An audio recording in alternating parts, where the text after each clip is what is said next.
direct.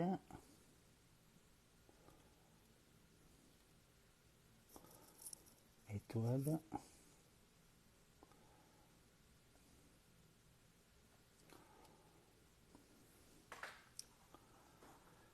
Alors, style.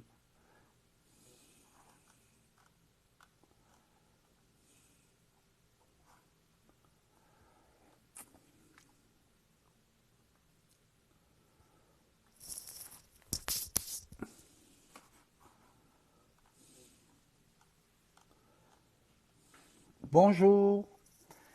Alors, est-ce que vous m'entendez? Je vois l'écran.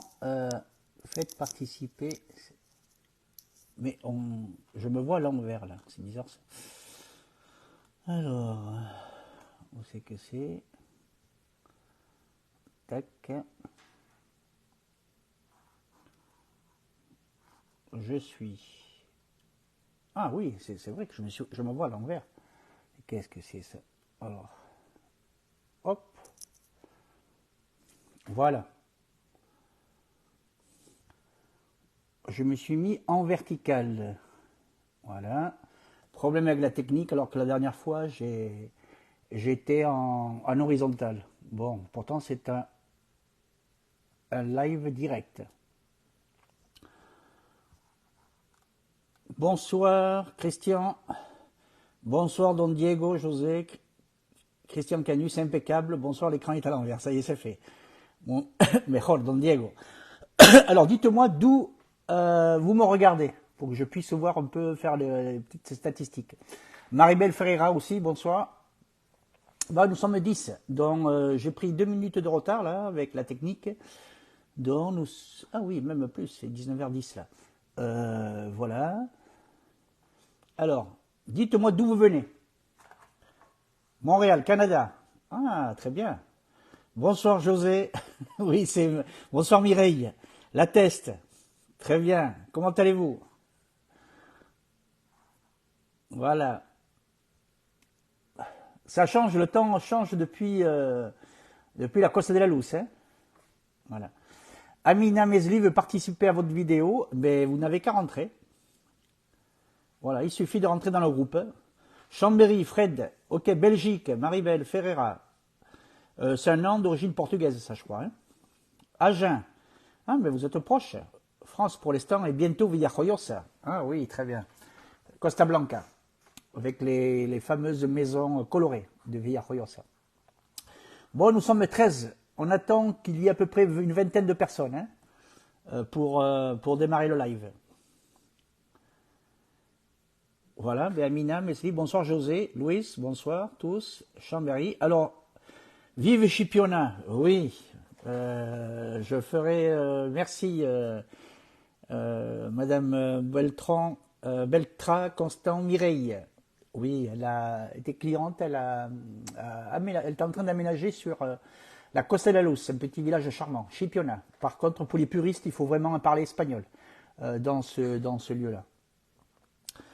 Île-de-France, Amélie Mesli, oui, mais où l'Île-de-France? C'est très grand. 95, 92, 78. Christian Canu, oui, on se voit bientôt. Oui, ben, au mois de juin, je suis dans la région de Dénia, Calpe, Moreira, Javea. Oui, on pourrait faire un petit rendez-vous sur Villajoyosa. Dax, ben, pas très loin d'ici. Très connu pour les férias. J'ai été l'année dernière. À 92, ouais, très bien. Amina. Ok, nous sommes 17, 18, j'attends les... Alors, les personnes qui se présentent, faites un coucou, est-ce que vous m'entendez bien? Vous levez le pouce pour dire oui, appuyez sur j'aime pour dire que c'est bon. Seine-Saint-Denis, bonsoir, Laurent Breton, oui, très bien. Bonsoir à todos. Laurent Breton, d'où êtes-vous? De quelle région de France ou de Belgique? Christian Canu, impeccable. Voilà, vous levez le pouce. Et n'hésitez pas, voilà, vous mettez le pouce et vous appuyez sur les commentaires j'aime et autres, ça va créer du feedback pour Facebook, donc pour lancer la chaîne aux autres participants. Nous sommes 20. Voilà. Charente, mais pas très loin de chez moi ici. Le 17. Charente ou 16, oui. Maribel Ferreira. Très bien, le pouce, impeccable. Parfait. Vous me voyez bien, il n'y a pas trop de lumière, non? Ça va? Le son, ça marche bien? Voilà. Bonsoir Linda Barrio Nuevo. Vous êtes d'où? Vous regardez d'où? Quelle est la région où vous habitez? Bon, dans le palmarès, j'ai vu qu'il y avait des Français, des Belges, même des Canadiens en ce moment, parce que je diffuse également Jamila Ibanez. Très bien. Alors, dites si vous entendez bien et mettez d'où vous venez, que je sache d'où vous m'entendez. Nantes 44, très bien. On vous voit et on vous entend très bien. Miange Popote. Alors, vous avez un pseudonyme, plus vous êtes masqué sur votre photo. Il faudrait arranger un peu ça. Bon, excusez-moi d'être direct. Dites-moi d'où vous venez, où vous habitez. Philippe Guénaud, pareil, pouce impeccable. Nous sommes toujours 20. Espérons que nous allons dépasser les 20 ce soir.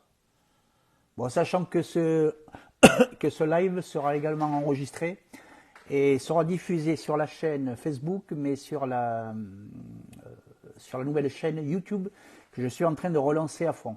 Donc, par la même occasion, je vous incite à vous y abonner. Et vous aurez toutes les actualités et il va y avoir des thématiques concernant les paysages, les régions d'Espagne, avec les avantages et les inconvénients de chaque région sur ces vidéos. Des astuces techniques, pratiques. On va aborder le côté juridique, le côté urbanistique, le côté touristique, le côté réglementation et il y aura pas mal de sous-secteurs dans cette chaîne. Frédéric Cerdan, bonsoir. Ezio 4, bonsoir. Dites-nous d'où vous regardez, où vous êtes en ce moment. C'est l'avantage direct. Lucille Beneteau, bonsoir. Voilà, c'est un couple charmant qui a fait qui ont signé avec moi un accompagnement et des exemples frappants d'une personne qui a acheté une petite maison à moins de 100 000 francs dans la région d'Alicante. Voilà. Donc ça existe, les produits à moins de 100 000, ça existe, mais il faut connaître un peu les astuces. Nathalie Amelal, ok, très bien. Je crois que vous avez déjà dit d'où vous veniez, non? Frédéric Cerdan, Bayonne, très bien. Alors il y a un petit décalage entre le portable et l'écran que j'ai. Voilà, bon, Lucille Beneteau, c'est pas la peine que vous dites d'où vous venez, je sais d'où vous êtes en Gironde aussi. Voilà. Très bien, Nathalie. Bon, nous sommes à 26, très bien. Bon, alors, la thématique de ce soir, comme je l'avais mis sur les différents posts, c'est où et comment acheter des biens immobiliers en Espagne à moins de 100 000 euros. Voilà, c'est possible de trouver ce type de bien, mais il y a des particularités intéressantes à connaître. Tout dépend du site, de la région où vous allez investir. Alors ça peut être dans une solution d'investissement ou solution de résidence secondaire, voire même résidence principale pour certains. Bien sûr, bien entendu, j'avais mis sur le post dans les régions centrales d'Espagne, à savoir Castilla, León, Extremadura, Madrid, Asturias, Galicia, La Mancha, le secteur d'Albacete. Alors sur tout le littoral, bon, j'ai eu une question, pourtant j'avais bien marqué que c'était les régions centrales d'Espagne, et j'ai eu une question, à combien de kilomètres de la plage se trouvent ces petites maisons sympas? Mais si c'est du central en Espagne, les provinces centrales, ben vous êtes à 300, 400, pour certaines, à 500 km du littoral, aussi bien méditerranéen qu'atlantique. Donc, pour certains, ça va pas être possible, disons, d'être proche des plages. Néanmoins, vous avez sur le bord de mer, en Catalogne, Comunidad Valenciana, les villes de Valence, Alicante, pour avoir des produits immobiliers à relativement proches des plages et à moins de 100 000 euros, il faut se reculer un petit peu. Vous ne pouvez pas avoir ça à moins de fortes chances entre 10, 15, 20, voire même pour avoir quelque chose de potable à 30 km, c'est la moyenne, c'est-à-dire entre 30 à 40 minutes de la plage, du bord de mer. Pourquoi? Parce que le foncier est très cher. Le foncier est très cher, donc énormément de demandes pour ce type de biens. Bonsoir Brigitte, voilà, vous êtes sur la région Mimizan, je crois. Mimizan, et vous venez assez souvent sur le bassin Aquitaine, sur la Gironde, et Arcachon notamment. Bon, nous sommes 28, c'est bien. Il y a du progrès par rapport à la dernière fois. Nanterre, alors oui, ce que je disais, c'est que vous mettez, vous mettez sur... vous likez la vidéo et vous dites d'où vous venez, à quel endroit vous vivez en ce moment. Deuxième point aussi, ça me permettra de voir aussi dans quel but vous voulez investir en Espagne. Est-ce que c'est pour une résidence secondaire? Résidence secondaire. Résidence principale. Principale, bon, je pense notamment à tous les pré-retraités et retraités, ou investissement pur locatif, dont il y a 3 catégories. Résidence principale, résidence secondaire et investissement pur. Donc ça me permettra de voir la particularité un peu de toutes les demandes. Bonsoir Dorine. Précisez d'où vous venez, quel pays vous êtes, la ville. Bonsoir Sylvie, Cilia. Ouais, nous sommes à 27 personnes. Donc, pour les logements, dans le thème de la soirée, comme je l'ai dit tout à l'heure, ce sont les biens immobiliers accessibles à moins de 100 000 ou tournant autour de 100 000 euros. Voilà. En France, qu'avez-vous à ce prix-là? Répondez-moi dans le live. Quel type de produit vous pouvez trouver en France à 100 000 euros? Un double garage, un garage, un petit studio au fin fond des Landes, voilà. Mais vous aurez du mal à trouver une maison. Voilà. Alors qu'en Espagne, on arrive à trouver ça. Voilà.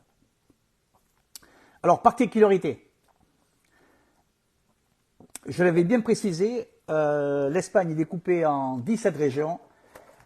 Vous avez les régions les principales, les plus demandées, c'est la Catalogne. Première région d'Espagne européenne demandée. Cette année, on s'attend à entre 28 à 30 millions d'estivants qui vont fréquenter la Catalogne, dont notamment la Costa Brava. Les trois costas principales de la Catalogne, Costa Brava, Costa del Maresme et Costa Dorada. Voilà, avec des grandes villes phares, Cadaqués, Rosas, Escala, Estartit, Palamos, Playa de Haro, Lloret de Mar, Blanes. On descend du côté de Sitges, Caset del Feld, Sant Pere de Ribes. On descend encore,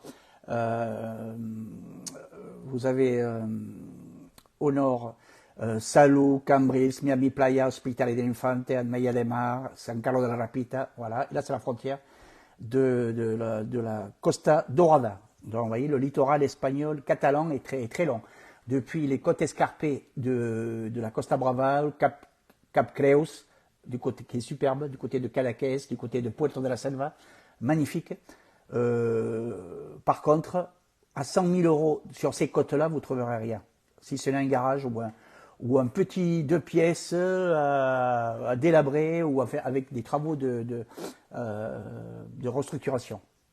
Néanmoins, en Catalogne, si vous reculez un petit peu, si vous allez du côté de Gerona, lac de Bagnolas, autour, dans des endroits très typiques, ce qu'il y a là, vous serez à 35 à 40 km de la plage.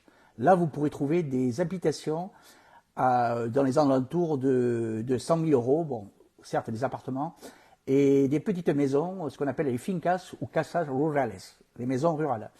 Alors, avec la grande différence, c'est que beaucoup de ces maisons sont pas chères parce qu'elles ont été construites sans permis. Donc, il faut faire des petites vérifications qui s'imposent au niveau de l'urbanisme. Voilà, vous avez également la même chose aussi, plus au sud, en Catalogne toujours, un endroit que j'aime bien, qui est très touristique, et c'est Surianes, les petits villages, à l'intérieur des terres de Cambrils, Salou, pour être proche de ces plages-là. Mais il faut sortir de ces grandes villes touristiques, Surianes, qui est très cotée, Ensuite, vous avez plus au sud, vers Tarragone, toutes les petits villages qui sillonnent, qui sont autour de Rio de l'Ebro. Là, c'est l'Ebre qui est là-bas. Et là, vous avez des petites maisonnettes très sympas. Du côté de Tarragona, Tortosa, vous pourrez trouver des habitations, je dirais vivables, où les Espagnols y habitent, avec la particularité, attention, beaucoup en Catalogne parleront dans ce secteur-là français et catalan, alors, je veux dire espagnol et catalan, et vous n'aurez pas trop de français. Pourquoi? Parce que les agences françaises et les agents immobiliers français se sont placés du côté de la côte, à moins de 10 km.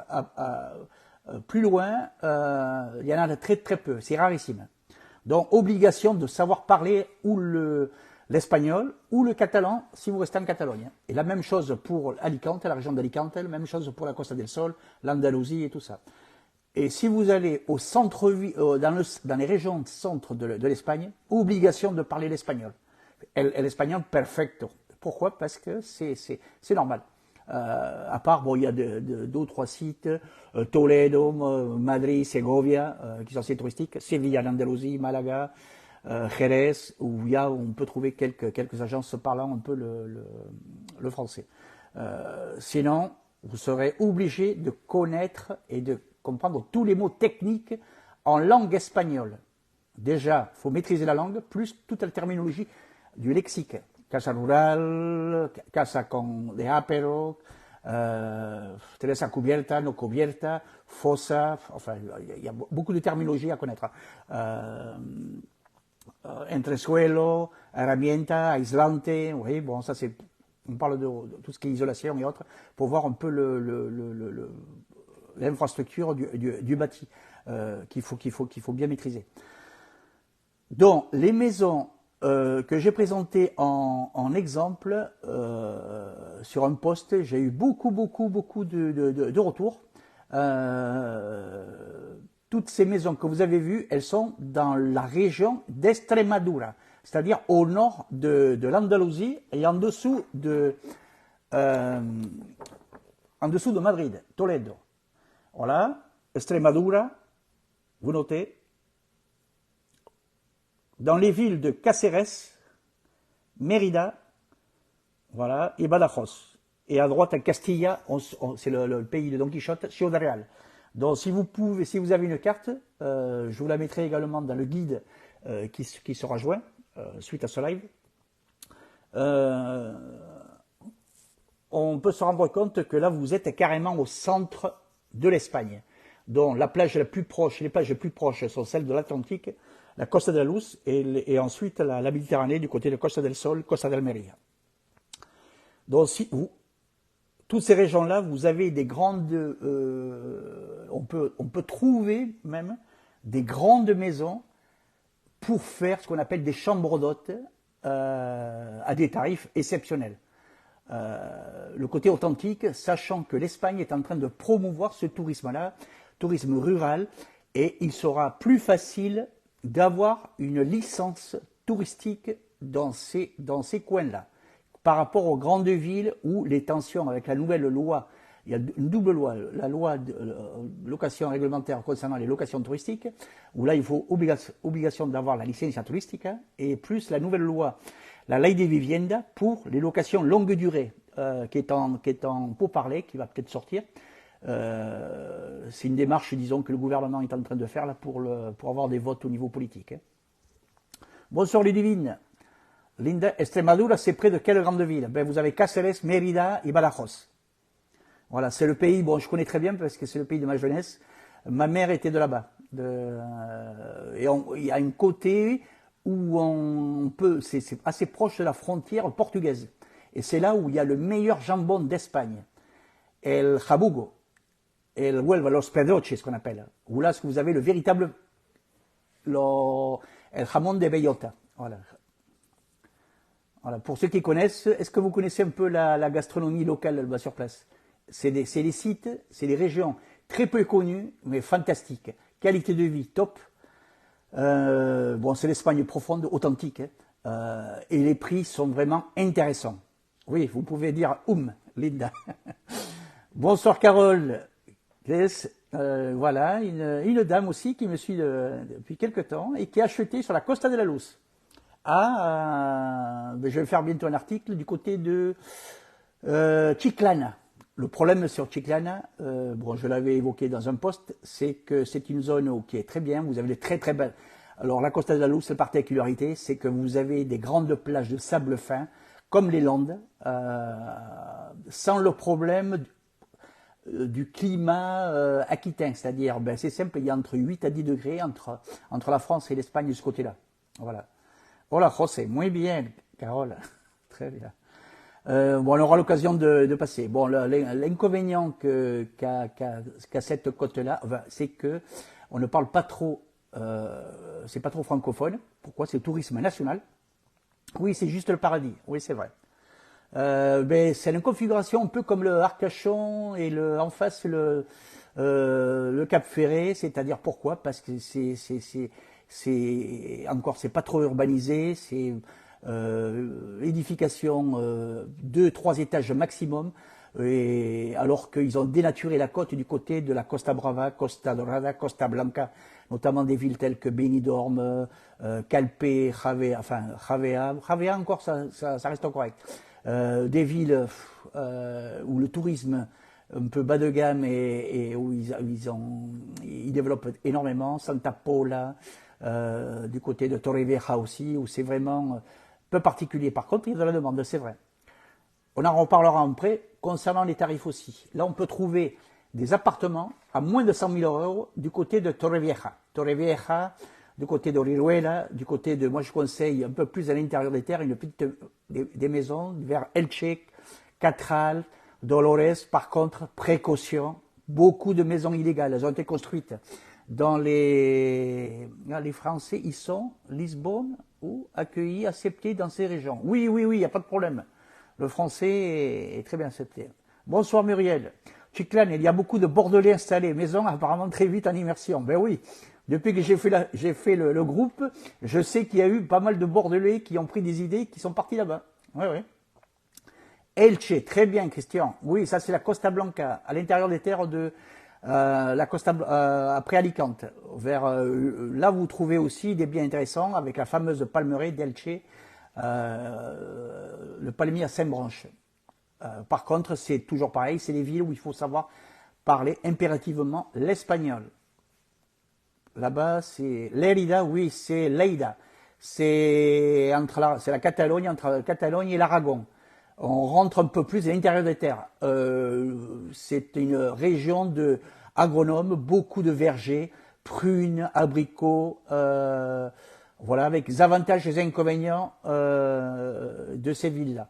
Voilà. Très belle ville, Elche. Oui, c'est exact. Et une très bonne ambiance aussi. Un rapport qualité-prix très correct pour certains immobiliers. Torrevieja, oui, moins intéressant, il me semble, absolument. Voilà, ben, certains sont déjà au courant. Avec l'appli Duolingo, ça va super vite pour apprendre les bases. Ah oui, moins bien. Ça, c'est bien. Bon, l'idéal pour parler la langue, il faut s'imprégner, il faut être en immersion totale avec les habitants du coin. Chose que vous ferez plus facilement dans le centre de l'Espagne que sur la côte. Et notamment la côte, toutes les côtes touristiques, les plus demandées, Costa Brava, la Catalogne, la Comunidad Valenciana. Moi je vois Valenciana très demandée aussi, Valencia, mais il commence à y avoir trop de francophones, de britanniques, d'allemands. Bon, pourquoi? Parce qu'elle a été classée cette année première ville des expatriés au niveau mondial. Voilà, Boussotte. Oui, c'est un petit village à l'intérieur des terres. Ouais, activités agricoles et services. Il n'y a pas grand-chose à faire, par contre, les tarifs intéressants. Et alors, c'est toujours pareil, toujours investir, acheter dans ce qu'on appelle urbanizaciones. Urbanizaciones, ce sont les lotissements sur des terrains urbains. Attention avec les fincas, chalets, casa de apero, tout ça, c'est sur des réserves agricoles dont vous aurez beaucoup, parfois, des surprises quand vous visiterez les biens, pas cher, vous achetez le prix du terrain. Par contre, il n'y aura pas la maison ou la finca ou le chalet inscrit sur le cadastre et sur le registre. faut faire très attention. Il y a des doubles, voire triples vérifications à faire. Comme je dis, oui, mais l'architecte, enfin, je veux dire, l'avocat, il fait le nécessaire. Oui, mais il va vérifier les papiers. Je reviens aussi, c'est pas le rôle d'un avocat de rechercher ça. Il va regarder les dettes, si la finca, si le bien, il est dans un système urbanistique, si c'est, voilà. Mais il va pas savoir si le bien, il est net, il est clair, il est clean, s'il y a la place pour faire une piscine, au niveau des alignements du voisinage, ce qu'on appelle los lindes, trasero, delantero, voilà. Le plan d'occupation des sols, le PLU, en France, le PLU, en Espagne, le PGOU, plan général d'urbanisation urbana, et plan prévisionnel, parce qu'ils ont certaines communes ont des plans, c'est un peu différent, ils ont des projections du plan d'occupation des sols sur 3, 4 ou 5 ans. Donc parfois, ça on ne vous le dira pas, il y aura peut-être une route qui va passer, qui risque de casser votre fincase ou votre bien, et malheureusement, c'est vous qui aurez les problèmes. Même s'il n'y a pas de charge, si c'est nickel, et que vous avez eu le feu vert par l'avocat. L'avocat ensuite va se désister de sa responsabilité. Faites attention. J'ai eu le cas avec deux clients en Andalousie, du côté de, pourtant, une superbe région, intérieur des terres, du côté de l'Alpujarra, non, du côté de l'Aljarquilla, du côté entre Frejillana, pour ceux qui connaissent, entre Frejillana et Nerja. Voilà, un petit village qui s'appelle aussi, enfin qui est connu pour le vin, superbe vin viticole, avec des superbes vues, Comares, ça s'appelle, très beau village, fait partie des petits villages blancs d'Espagne. Des Britanniques qui ont acheté, et maintenant, ils reçoivent des papiers du service urbanistique en disant qu'il faut qu'ils se mettent aux normes.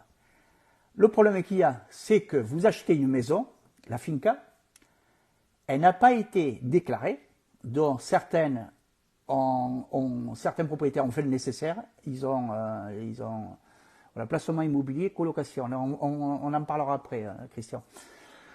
Donc, le problème qu'il y a, c'est que vous achetez un bien, l'avocat ou l'expert, il va faire un contrôle, il va faire un état des lieux. Oui, ben vous achetez une maison, il n'y a pas les papiers, elle n'est pas légalisée, et toutes les maisons ne sont pas légalisables en Espagne. Attention.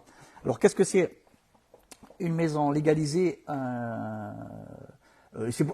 et là aussi, à la Khalki, on peut trouver des maisons entre 100 000, 150 000, bon là maintenant comme ils savent que c'est très demandé, il faut savoir que dans cette région-là, les prix ont flambé depuis 2 ans, depuis le Covid, de 25 à 30%. Toute la partie Al-Kharkiya, Al-Pujarra, qui était vraiment pas chère, et toute la direction vers Salobreña, el Muñecar, du côté de la Costa Tropicale, où on se dirige vers Grenade, vers la Sierra Nevada.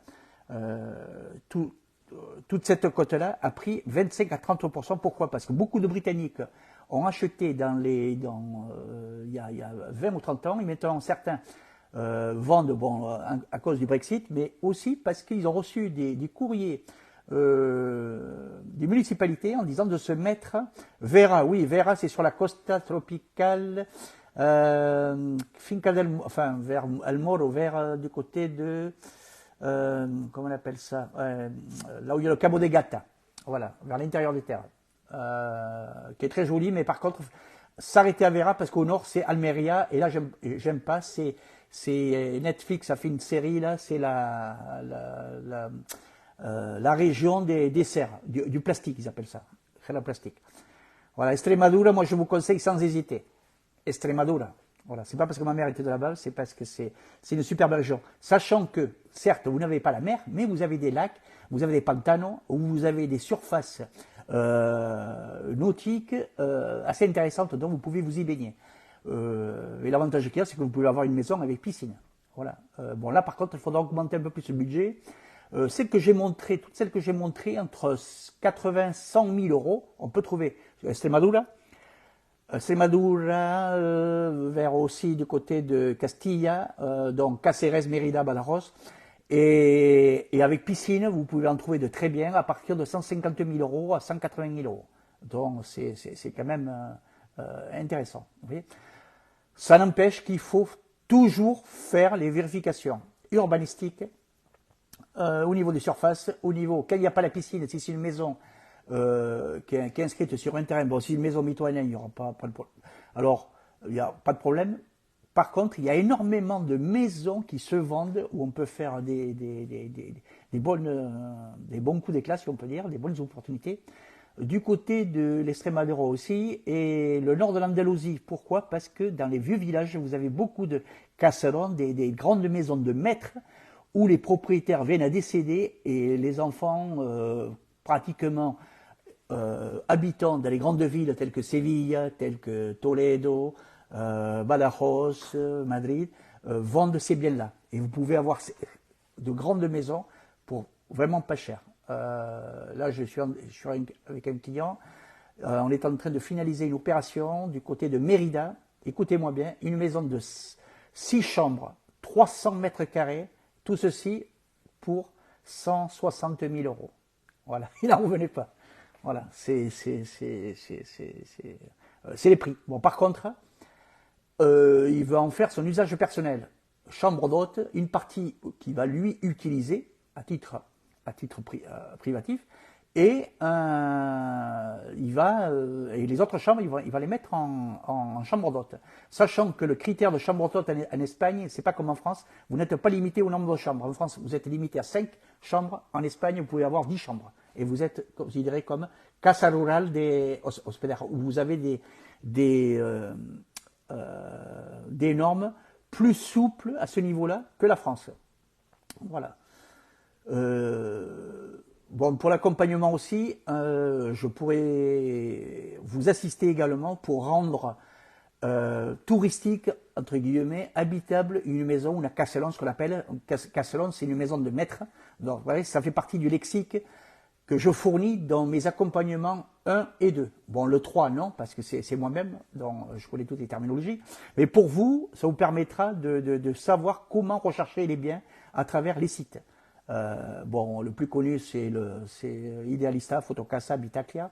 Et moi, j'ai d'autres sites aussi où les Espagnols de ces villages-là n'y sont pas.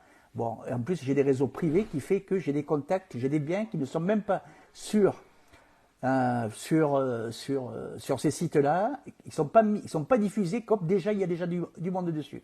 Donc, la sécheresse va toucher toute l'Espagne, je pense. Oui, mais ils en sont très conscients. Ils sont en train de faire des mesures draconiennes. Notamment, là, ils sont en train de pénaliser les grandes serres agricoles du côté d'Almeria, du côté de... Alors oui, alors sécheresse, attention, évitez, moi je vous conseille essentiellement, retirez-vous entre minimum 40 à 50 voire 100 km de ces régions agricoles. Certes, c'est très bien pour alimenter tout le bassin européen. On dit que c'est le verger de l'Europe, Almeria. C'est un secteur qu'on peut voir par satellite, tellement que c'est énorme. Et ils embauchent aussi une main-d'œuvre à bas coût, mais sans déclarer, qui vient des pays africains. Voilà, et ça, le gouvernement espagnol est en train de mettre le haut là aussi. Il y a eu un reportage sur Arte, et ils travaillent dans des conditions ignobles, si on peut dire. Alors, je vous déconseille Almeria, je vous déconseille aussi tout là où on cultive les fameuses fraises en Espagne, Huelva. Huelva, pourtant la plage est superbe, mais il y a une zone qu'il ne faut surtout pas y aller. Voilà. Par contre, tout ce qui est Extremadura, là, c'est l'agriculture, je dirais entre guillemets, noble. C'est les cochons, les cochons nègres, les porcs noirs, les races ibériques. C'est les fameux, ce qu'on appelle en France le pata negra, bellota, pata negra, les pattes noires. Et là, vous avez, d'ailleurs, la personne, elle va en faire un tourisme écologique, éco-bio. Elle va mettre en avant avec dégustation et tout. Je lui ai donné des conseils et je pense qu'elle va faire un carton. Voilà, pourquoi? Parce que vous avez des produits des terroirs, c'est magnifique, il y a de grands espaces naturels, il y a des plans d'eau. Et là, c'est une région qui est mise en avant, qui est très peu connue par les francophones et qui va prendre son essor. Du côté de Castille, Léon et Madrid, au sud, il faut savoir qu'il y a un parc euh, qui va se faire aussi un grand parc d'attractions, enfin qui est en train, avec celui qui est en France, là, comment il s'appelle, le ministre, là, euh, le parc d'attractions, ils vont faire en deux, ils vont faire la version française, la version espagnole avec l'historique, je sais pas comment il s'appelle ce parc français là, vous voyez. Voilà. Oui, sécheresse. Oui, le Puy du Fou. Voilà. Merci Emmanuel Lara. Voilà, le Puy du Fou. Exact. De Villiers. Voilà. Ben, ils ont investi des sommes énormes, dont je vous conseille. Alors, tu sais de la voilà, ça fait partie de ce qu'on appelle des locomotives. Qui dit site stratégique, dont tourisme stratégique autour. Voilà. Voilà. Bonjour, ici le Lozère, nous avons une maison à Massanet de la Selva et nous sommes bien. Voilà, le Puy du Fou. Voilà. Réaction de Murcia. Attention, Murcia, on se rapproche un peu, même de Cartagena. Il y a des bons côtés, il y a des mauvais côtés. Oui, il y a Aguilas, oui. Alors c'est très... Bon, il faut savoir que Murcia, c'était des marécages. Là aussi, il y a beaucoup d'espaces agricoles. Beaucoup de francophones et de britanniques s'installent là-bas parce que c'est une des autonomies d'Espagne où l'ITP, l'imposto transmissione patrimoniale, est la plus faible, 6%. Alors que toutes les autres, elles sont à 10%. Si vous restez en Catalogne, 10%. Si vous restez sur la Communauté valenciane, 10%. En Andalousie, c'est 7%. Voilà. Extremadura, je crois que c'est 7% aussi, ou 8%. Madrid, 6%. Et la partie la plus basse, c'est au Cantabrica et Pays Basco, c'est 4%. Voilà. Dans le guide fiscal, je crois que j'ai mis un tableau avec toutes les fiscalités, c'est ce qu'on appelle les frais de mutation. Voilà, ce ne sont pas les frais de notaire, ça passe aux impôts. L'ITP, Impuesto Transmissione Patrimoniale, quand vous achetez une maison résidence secondaire. Quand c'est du neuf, ce n'est pas la l'ITP dont on parle, c'est ce qu'on appelle la IVA, Impuesto Valor Añadido, la TVA, plus AGD, Acto Jurídico Documentado, qui sont de 1,5%. La TVA, l'IVA en Espagne, elle est de 10%. En France, elle est à 21%. Donc, quand vous achetez du neuf en France, vous payez 21% de TVA. En Espagne, vous n'avez que 10%. Donc, vous voyez déjà une différence à ce prix-là. Je reviens sur les villages. Donc, tout ce qui est pour les biens... alors, attendez, tac, voilà. Donc, ça va pour vous? Avez-vous une idée? Où est-on le mieux soigné en Espagne? Hein, oui, tiens, il faudrait que je fasse un article là-dessus. Ouais, ouais. Et il faut savoir que l'Espagne a dépassé la France au niveau soins médicaux, soins médicaux. Voilà, sachez-le ça. Au niveau sécurité, elle a dépassé la France également. Là, sur le bassin d'Arcachon, j'ai échangé avec une dame. Elle venait de la région parisienne, elle était en vacances ici. Elle me dit, mais elle adore le bassin parce que s'y sent en sécurité et tout, chose qu'elle n'a pas en région parisienne, du côté d'Ivry, elle était. Voilà, donc c'est un petit aparté. Oui, le mieux.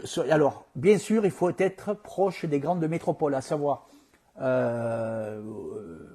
Girona, Barcelone, Tarragona, Valencia, Alicante, Malaga, Sevilla, Cordoba, Cordoue. Cordoue, très bien. Voilà, meilleur qu'en France. Très bon système de santé, absolument. Et si vous êtes si vous avez le statut non résident, vous pouvez vous faire soigner avec la carte européenne.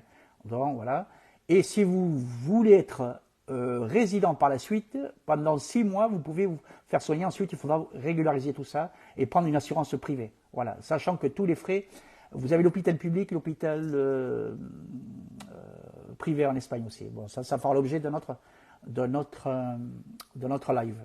Sachant que c'est plus proche de la expatriation, relocalisation, alors que là, moi, je suis quand même assez spécialisé dans l'immobilier et les droits de l'urbanisme et tout ce qui concerne l'immobilier en Espagne, suivant les régions, voilà, comme vous avez pu le voir. Donc, les villages, un conseil aussi, regardez, évitez les grandes villes telles que Badajoz, Extremadura, Cáceres, Mérida. Certes, c'est les grandes villes de ces provinces-là, mais vous allez subir la loi de la ley des viviendes. Un jour, si vous voulez vendre, si vous voulez louer votre bien à une famille, vous serez tenu à des tarifs bien fixes, il y aura des mesures coercitives également au niveau de la réglementation touristique, donc alors que dans un petit village en périphérie de ces grandes villes, il y aura possibilité énorme pour faire de la location, aussi bien courte durée, longue durée, et très longue durée aussi, parce que ce ne sont pas des zones en tension. Voilà. Faut-il prendre une assurance privée? Oui, quand on fait assurance privée pour la santé, ou assurance privée également pour faire du locatif. Voilà. Oui, la carte européenne peut être utilisée si on est pour 6 mois. Oui, absolument. Ouais, on peut. Voilà, dans le marché, voilà, que pensez-vous du marché immobilier de cette partie de l'Espagne? Laquelle partie? Bon, j'ai parlé. Bonsoir, Mi-W-E. J'ai pas de prénom, j'ai pas de nom, je ne sais pas d'où vous êtes. Voilà. Donnez-moi votre prénom et d'où vous nous regardez. Voilà. Donc, par contre, pour chercher, si vous avez la possibilité de chercher les biens, bon, avec mes formules, ben, je vais entamer un petit peu le process des formules. Vous pouvez le faire tout seul aussi, hein, si vous maîtrisez bien l'espagnol. Et encore, il faut connaître toute la réglementation urbanistique et fiscale et logistique de chaque zone, sachant que là-bas, vous aurez du mal à trouver des Français qui parlent français. Dénia. Oui, Dénia, très demandé aussi, mais c'est le bord de mer. C'est simple, le dernier client que j'ai amené, ben, il achetait un appartement, front de mer. On est tombé sur un coup de fusil, si on peut dire, 150 000 euros. Le prix moyen à Dénia, c'est pour 2 chambres, entre 180 à 190 000, voire ça dépasse les 200 000. Dénia. Voilà. Là, Dénia, j'adore très bien aussi. Pourquoi? Parce que vous avez beaucoup d'appartements, de résidences avec piscine commune. C'est une station familiale, très bien pour faire du locatif saisonnier, pour habiter à l'année parce que ça bouge pas mal. Vous avez la gare au ESI qui vous amène directement sur Alicante, donc vous pouvez vous permettre de ne pas utiliser la voiture. Vous pouvez faire Dénia Alicante. Voilà, mais là, attention, ce n'est pas les produits à 100 000 euros qu'on trouvera. Hein. C'est une station en bord de mer. Pour ceux qui connaissent, c'est la ville la plus au nord d'Alicante, entre Alicante et Valence. Et de Dénia, vous avez le bateau, le ferry pour vous amener aux îles Baléares. Ibiza, Menorca, Mallorca, ainsi de suite. Vous avez un très beau port aussi. Bon, c'est une belle ville familiale, mais les prix ont flambé de 10-15% l'année dernière, et depuis le Covid, à peu près 24 à 25%. Cullera, oui, je vous déconseille. Visitez en été, septembre, vous verrez, ce sont des immeubles barres de béton. Les gens, à un moment donné, vous regardez, vous assisterez à... oui, le live sera-t-il possible de le revoir demain? Oui, je vais l'enregistrer. Il sera également sur la chaîne YouTube, donc je vous conseille de vous y abonner aussi. Parce que sur Facebook, il va être noyé dans les fils d'actualité. Hein, donc il va... pour ne rien manquer, vous pourrez tout retrouver sur ma chaîne YouTube. Voilà, oui, Fuengirola surévalué, absolument. C'est toujours pareil, c'est le bord de mer. Costa del Sol, on est entre Malaga et direction la partie, je veux dire, bon, tourisme populaire comme Fuengirola, Torremolinos.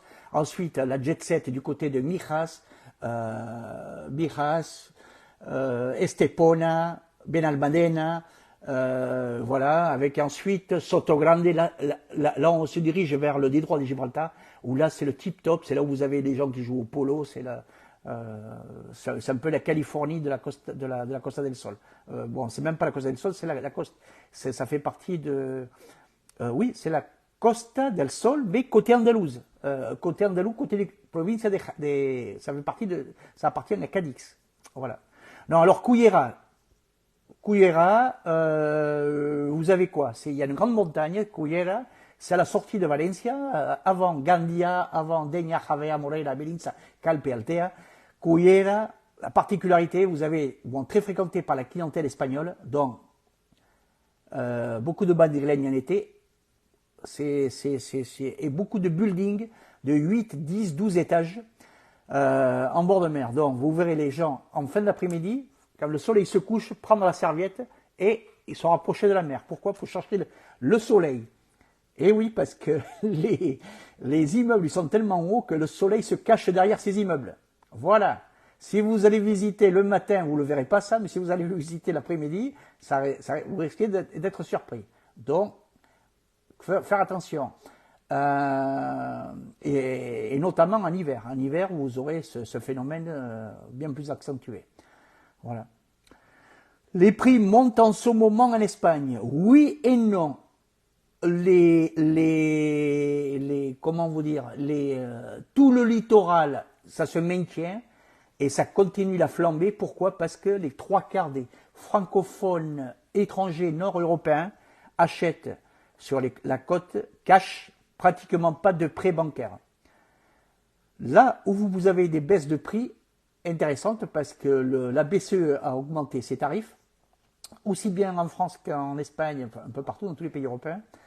Ils sont en train de serrer les crédits et les Espagnols ont du mal à acheter, à financer des biens dont le marché est en train de se stabiliser, voire en train de descendre dans certaines communes centrales d'Espagne, notamment en Castilla, Extremadura, Andalousie, l'intérieur des terres. Là, vous pouvez avoir des baisses de 10, 15, j'ai vu des produits qui ont baissé de 25 à 30%. Voilà. Du côté de Cáceres, voilà. Là, on se retrouve vers l'intérieur des terres, du côté aussi de Ciudad Real. Par contre, attention, des villes telles qu'Albacete, faire attention, il fait très froid, c'est là où il y a les plateaux. C'est sûr que vous avez des maisons authentiques. Toute la route de Cazorla, de Toledo, en allant vers Ciudad Real, las Castilla, toute la route de Don Quichotte. Et bon, par contre, très bien pour le niveau touristique, Cervantes et autres, dont Locomotive, toujours penser à ça pour faire de locatif, mais aussi se faire plaisir. Voilà. C'est toujours pareil, il faut voir dans quel but vous achetez. Si c'est ou acheter à la Costa Blanca, très vaste. Si vous avez les moyens, Javea, Moreira, Altea. Si vous n'avez pas les moyens, intérieur des terres, Pego, Novelda, Alcoy, Gijona, Busot, voilà. Cáceres, c'est un peu froid, oui, mais c'est agréable. C'est vrai froid, un peu chaud. Moi, à la limite, je préfère Mérida et Badajoz. Voilà. Alors, par contre, j'ai eu des demandes. Oui, bonsoir Domi Kogoulobine. Voilà, une Bordelaise et une Girondine qui a acheté, eh ben, c'est assez récent, je crois qu'il y a un an, à Dénia. Elle est du côté de la Seia, superbe golf, et je l'ai en amie, vous pouvez la suivre, elle vous racontera un petit peu tout ce qu'il y a sur Dénia. Voilà. Et elle aussi, bon, elle a acheté un appartement, voilà, bonsoir, Doumi, oui. Elle a acheté un appartement dans un complexe résidentiel, bon, 2 chambres, bon, elle est à 2 ou 3 kilomètres après le Mongo, voilà. Après le Mongo, qui est dans le quartier La Seia, très résidentiel. Voilà. Moi, je vous conseille sur Dénia, c'est une station qui réunit pas mal d'avantages. Vous avez, enfin, pour le bord de mer. Par contre, à moins de 100 000 euros, vous trouverez un appartement 2 pièces du côté à 5 km. Hein, je pensais que vous étiez plus proche. Vers 5 km de Dénia, mais en allant vers la montagne, derrière le Mongo, vers la Seia. Voilà. Parce que vous avez 5 km en allant vers Gandia, c'est-à-dire vers le Devizes, où là, je déconseille, bon, par contre, c'est toujours pareil, tout dépend du budget. En hiver, il n'y a pas grand-chose. Du côté de Gandia, Devizes, si vous avez à investir du côté de Dénia, il faut vous arrêter le quartier de Palmeras, quartier Bovetes, à moins de 4 à 5 km tant qu'il y a, vous avez l'autobus, voilà, qui marche toute l'année. Villajoyosa, très bien. Par contre, c'était bien, moi j'ai connu Villajoyosa dans ma jeunesse, voilà, à côté c'est au nord de Campello, c'était très agréable, mais je trouve que ces derniers temps, ça a trop construit. Bon, c'est encore son charme, Mais les prix sont en train de flamber aussi sur... Ah, San Vicente de Aspect, très très bien. Ben, on se rapproche des facs d'Alicante. El Vergel, c'est bien aussi à l'intérieur des terres. Oui, oui, c'est vrai. Vergel. Là, vous pouvez trouver des fincas dans des fincas arborées, ouais, c'est toujours pareil, agricoles. Vous pouvez avoir dans votre propriété des orangers, des citronniers. Enfin, c'est top. Par contre, attention, c'est côté agricole, il faut voir si tout est conforme, si les constructions qui sont dessus sont légales ou pas. Beaucoup de piscines ont été construites sans autorisation là-bas. L'Almeida de Mar, oui, je sais, parce que j'ai des biens là-bas sur place, oui, à la Trescalas, Calafate, Almeida de Mar, oui, les prix sont en train de flamber sur Almeida de Mar. Par contre, attention, 3 agences françaises sur place, dont deux escrocs. Donc, j'ai payé les pots cassés, je me suis fait avoir aussi, bon, sachant que je connaissais la loi et tout, donc mais vous avez des entreprises, bon, malheureusement, j'ai pu rien faire parce elle a changé de société, de nom, elle s'est relancée, voilà, alors qu'elle avait le titre Happy, donc c'est pour ça qu'il faut faire très attention et connaître avec qui on travaille avec les prestataires avec qui on travaille. Almeida de Mar, bon, c'est sur la Costa Dorada, c'est une des dernières villes de la Catalogne, donc pas très loin du delta de l'Èbre, quoi est magnifique. Par contre, je vous déconseille delta de l'Èbre du côté de Aldea. Pourquoi? Parce que c'est une zone, c'est là où il y a toutes les grisières, c'est un peu la Camargue locale, où vous avez beaucoup de moustiques en été. Voilà, je vous déconseille. Les prix sont intéressants et pour cause. L'intérieur est très riche aussi, très campagnard aussi. Tout ce qui est entre Almeida de Mar en allant vers Delta, vous avez des villes comme Ampolla, superbe au bord de mer, très peu connues mais avec un fort potentiel. El Perello, très bien, mais là on dépasse en prix, en bord de mer. Vous pouvez trouver des fincas entre 150 à 200 000 euros sur Perello, mais faites attention, révisez. Vous pouvez trouver des ruines aussi. Bon, ceux qui aiment la pierre, j'ai amené 3 clients là-bas sur place. Ils ont été enchantés aussi. Ça fait l'objet d'un post aussi où la personne voulait une maison en pierre avec des oliviers. Donc j'en ai visité quelques-unes et j'ai eu beaucoup de surprises. Très beau sur les photos, sur les fiches. Après, au moment de la réalisation, il faut faire attention. Vous avez des servitudes d'un voisinage, des ségrégations, vous avez des parcelles qui appartiennent à des propriétaires à l'intérieur qui ne sont même pas inscrites au niveau du registre. Elles sont tout juste signalées dans le cadastre, mais après au niveau du registre, il n'y a rien. Donc il faut faire très attention. Très attention. Christian, oui, achat de terrain plus construction, est-ce intéressant en prix? Oui. Mais par contre, là, on rentre dans ce qu'on appelle une promotion immobilière, ou alors vous faites appel à un architecte, vous achetez un terrain urbano et vous faites un projet d'architecte, sachant que toutes les constructions en Espagne, quoi que vous fassiez rénover, obligation de passer par un archi. Il n'y a pas le principe comme en France, à moins de 50 mètres carrés, vous ne passez pas par un archi, vous pouvez faire ça par un maître d'œuvre, projeteur. En Espagne, c'est obligatoire. Donc, vous serez obligé d'avoir les honoraires de l'architecte, plus il y a un architecte projeteur, ce qu'on appelle aussi un architecte technico. C'est celui qui contrôle, qui fait la maîtrise d'œuvre, qui regarde qui fait les soumissions au niveau des entreprises, au niveau des devis quantitatifs, estimatifs. Voilà, donc après, quelque part c'est une sécurité, parce qu'ils vont engager des entreprises fiables, qui ont la garantie décennale, la garantie décennale, la responsabilité civile. Ça, voilà, quand je vois, moi, il faut faire très attention aussi. Il y a beaucoup d'entrepreneurs français ou belges qui s'installent en Espagne en pensant que c'est un peu le Far West. Faire attention. Les Espagnols, moi je travaille qu'avec des entreprises locales espagnoles parce qu'elles ont le savoir-faire, c'est les bons maçons. Ils ont des tarifs très corrects. C'est simple, hein, je suis en train de faire une maison là avec une construction de piscine et tout, en traditionnel. C'est 2,5 fois moins cher qu'en France à peu près. Voilà. Piscine avec débordement, avec plage, cascade et tout. Donc chose que vous n'avez pas en France. Oui, même, et pourtant, le coût du bâtiment a augmenté en Espagne, et le carrelage a augmenté, les matières premières ont augmenté. Voilà. Voilà. Et l'architecte se base aussi en fonction de ces tarifs-là pour demander ses honoraires. Voilà, il faut savoir. Oui, c'est vrai, j'ai fait réformer ma salle de bain avec des Espagnols artisans très sérieux. Très bien. Voilà. Voilà. Ça, c'est Domi qui est sur Dénia. Voilà. Voilà.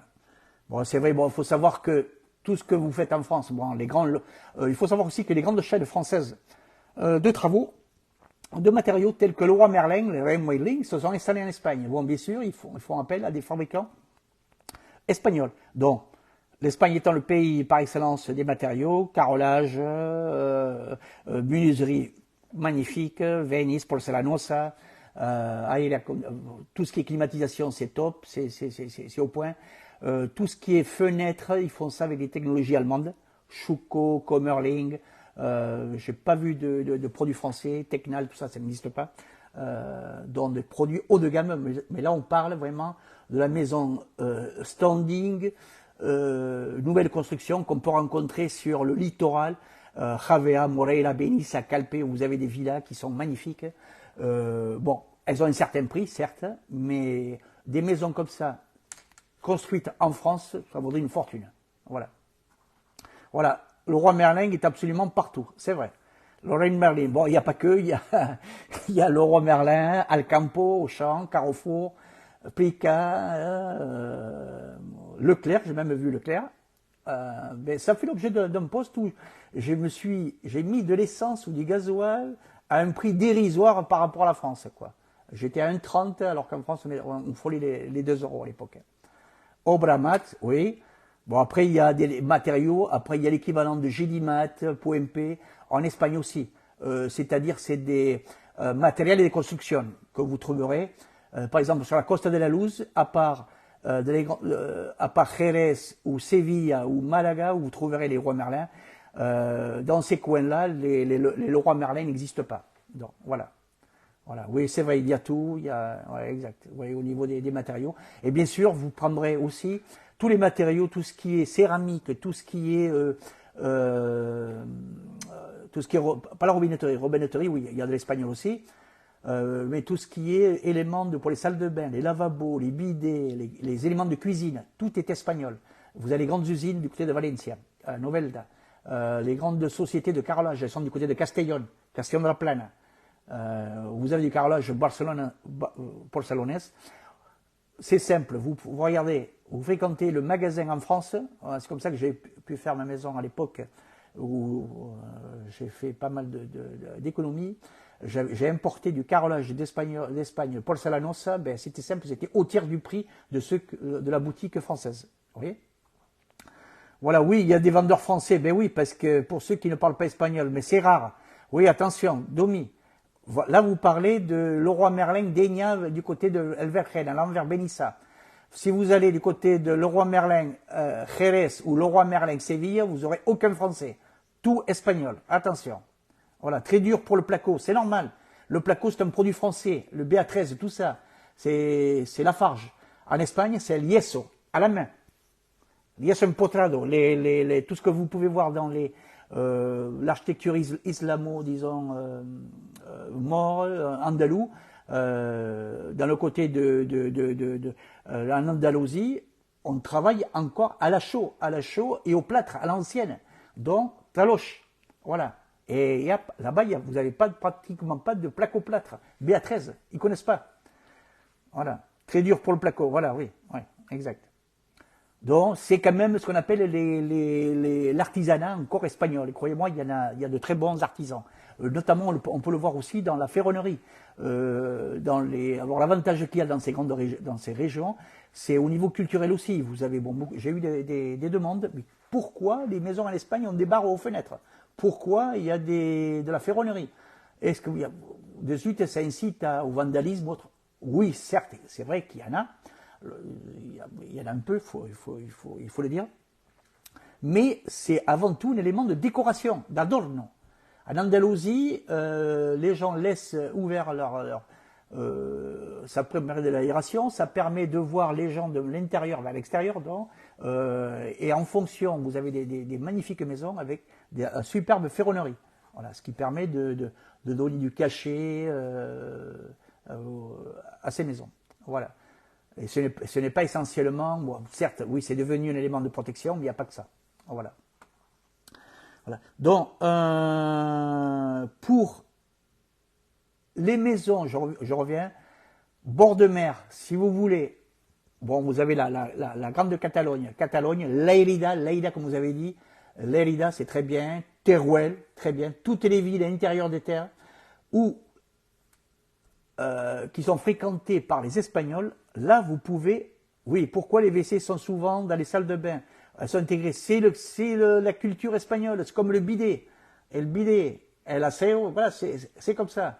Par contre, les nouvelles maisons du côté sur la côte, vous avez des propriétaires français ou des Belges qui ont construit des toilettes indépendantes.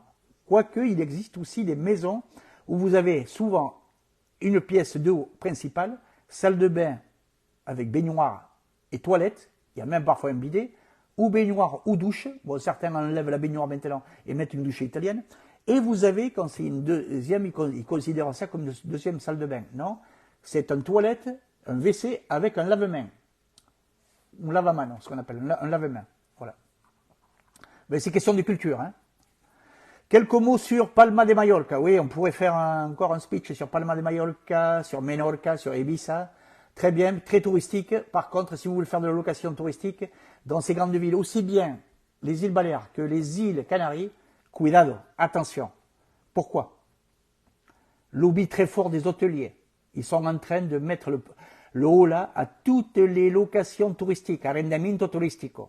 Donc ils sont en train de freiner les licences touristiques. Je parle bien de tout ce qui est appartement. En maison individuelle, vous pouvez. Pourquoi? Ils considèrent que ce n'est pas de la concurrence directe avec l'hôtellerie. Mais tout ce qui est résidence appartement avec balcon ou petite terrasse et autres, vous êtes en concurrence en parallèle avec l'hôtellerie classique espagnole. Et croyez-moi, dans ces îles-là, ils ont un poids très fort. Ils sont très bien implantés. Et en plus, avec les nouvelles directives de la loi du tourisme, de la réglementation pour avoir les licences, il faut que 80% des propriétaires qui habitent sur place acceptent que ce soit pour la location saisonnière, dont vous allez avoir des problèmes. Obligation d'avoir une entrée indépendante. Voilà. Donc, je plains tous les gens qui ont investi sur Valencia. Voilà, il y a 2 agences très connues qui font pas mal. J'ai déjà récupéré, j'en suis à son 8e client qui est implanté sur Valence et qui s'implante un peu partout en Espagne, dont en Tenerife. Mais le problème qu'il y a, c'est qu'ils vendent les biens en promettant, bon, ils sont quand même corrects, ils disent oui, non, la partie touristique, on ne la maîtrise pas, il faut que vous vous en occupez vous-même.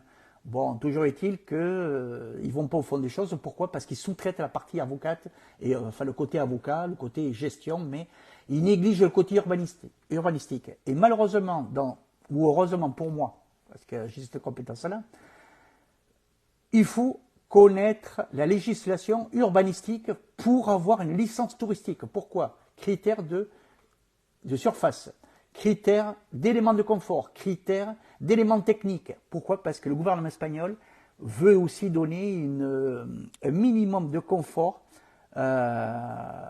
Ben voilà pourquoi la licence touristique est passée de 35 à 500 euros. Oui, mais tout dépend de la licence touristique. À laquelle? Quelle catégorie? Ben oui, parce qu'il y a beaucoup de demandes. C'est fait pour freiner.